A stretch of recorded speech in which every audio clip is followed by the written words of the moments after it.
This is Democracy Now!, democracynow.org. I'm Amy Goodman. Defense Secretary Lloyd Austin has revoked a plea deal for Khalid Sheikh Mohammed and two other men held at Guantánamo accused of plotting the 9/11 attacks.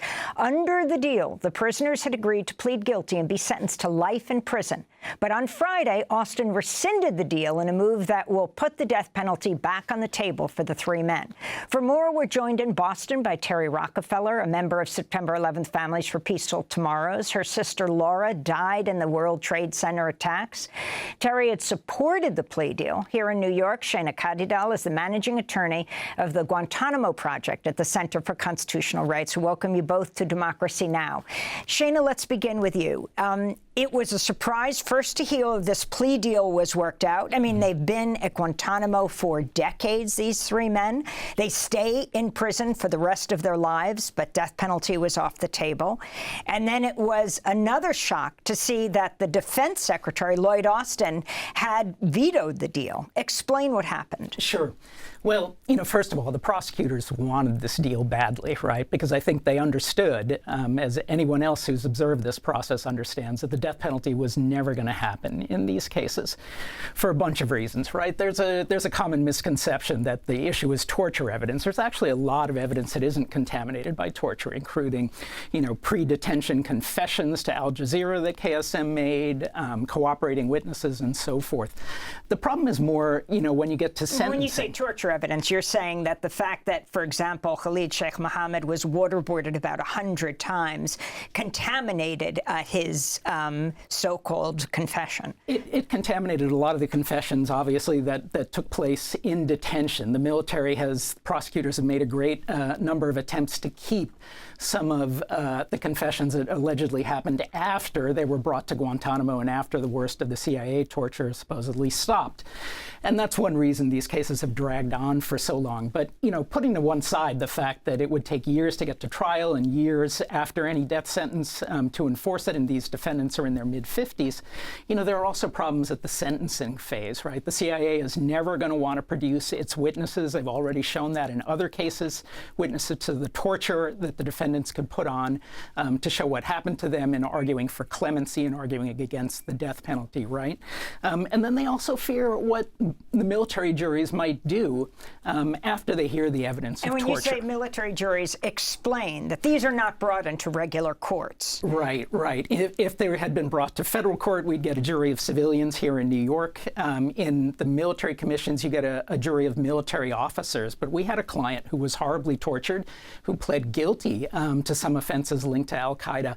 And the military jury kind of showed that in a statement that they issued afterwards, that they really were troubled by what they had seen in terms of his torture. And so this is a concern for the prosecutors. And finally, people might be surprised that the defense secretary gets to decide this.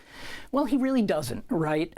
Lloyd Austin is the original convening authority, the person in charge of the military commissions, but he delegated all of his power to General Escalier, who made the decision to sign off on these agreements, right? So there's a really significant question here whether or not what Austin did in removing Escalier from her role in approving these agreements and purporting to withdraw the agreements, there's a real question about whether it's legal, right? Under the Manual for Military Commissions, there are very narrow circumstances where he can withdraw an agreement that's already been signed, right? And then beyond that, there are going to be legal challenges based on command influence. In the civilian system, Donald Trump can remove the attorney general if he doesn't like a prosecution, but generally the AG is supposed to operate independently, but that's based on norms. In the military system, it's all written into the two major statutes. So there are going to be significant challenges to both whether the withdrawal is legal and effective and whether it involves command influence, and the remedy for command influence is dismissal of the charges. So, yet another chapter in the ongoing train wreck that is the military commissions. I want to bring Terry Rockefeller into this conversation. Terry's sister, Laura, died on 9/11, on September 11th, 2001, at the World Trade Center. She's with September 11th Families for Peaceful Tomorrows. Your response to the plea deal originally, it's something you have called for, and then Lloyd Austin nixing it. Well, I think Amy, every time we speak, it seems that it's, one more instance of just the terrible ongoing repercussions of the very bad decisions that were made in the immediate wake of 9/11.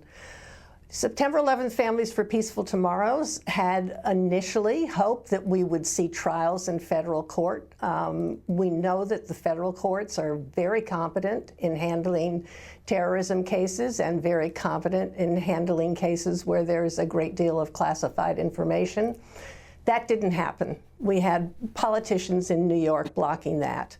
So we became very invested in figuring out just what was going to go on in the military commissions. And frankly, I'm looking back now, I was present for the arraignment of the then 5 men who had been accused of supporting the 9/11 attacks. That was in May of 2012. Within 5 years, the members of our organization grew convinced that we were never going to see a trial. And we were also keenly aware of the number of victim family members who were dying without seeing justice. We began working very hard for plea agreements. There was one iteration that was initiated, and I always emphasize it's important to understand, and many of the politicians who don't really understand what is ongoing at Guantánamo don't appreciate that it was the prosecution that sought plea agreements because they themselves recognized the very difficult case they had on their hands. When the first attempt fell through, we were frustrated, but we were frankly totally surprised by the announcement that 3 of the men had completed their agreements. And I guess I felt relief. I thought about how finally there was going to be not the complete rule of law that we would have wanted to see, but an opportunity for some accountability and, more importantly, some kind of judicial finality. When that was revoked within such a short period of time, I just feel like once again we're on uncharted waters, and I'm so sad for our country that we haven't been able to grapple with the mistakes that were made in handling this case and come to terms with those mistakes and rescue something about the rule of law in this nation so that we can move forward as a country. Terry, Defense Secretary Austin cited the emotions and desires of 9/11 families as justification for revoking the plea deal. If you can respond to that and what you would say to those who might be using your family's loss to justify this revocation.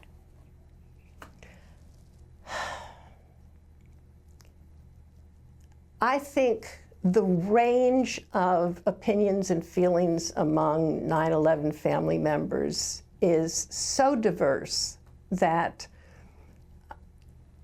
I wouldn't want, I don't want to characterize them. I want it to be very clear that as a group of people and the only organization that has the capacity to go down to Guantánamo and attend the ongoing pretrial hearings as a representative of an NGO. So we have an opportunity to speak to both sides, both the prosecution and the defense.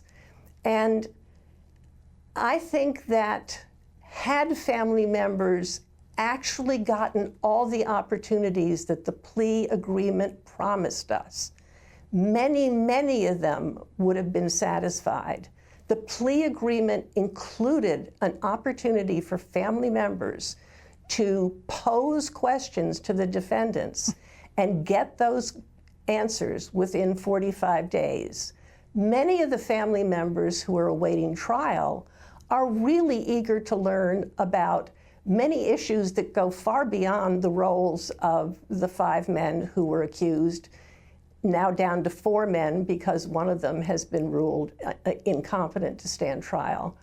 But I think if we, as a diverse community of people who lost family members, had had an opportunity to really take advantage of what the plea agreements offered, we might be a lot further along as a nation toward reaching some kind of understanding.